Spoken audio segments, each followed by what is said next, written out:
Polisi menangkap pasangan kekasih di Kendari, Sulawesi Tenggara usai mencuri sepeda motor.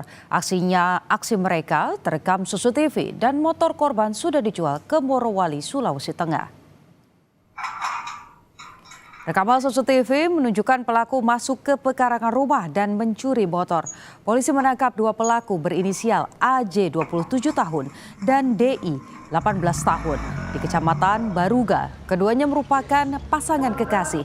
Motor hasil curian dijual dan uangnya digunakan untuk membeli narkoba jenis sabu dan untuk judi online. Pelaku pria ternyata merupakan seorang residivis. Kini keduanya ditahan dan terancam 7 tahun penjara. Jadi dijualkannya oleh si tersangka DI yang disuruh untuk mengambil kunci dari motor tersebut di dalam kosan.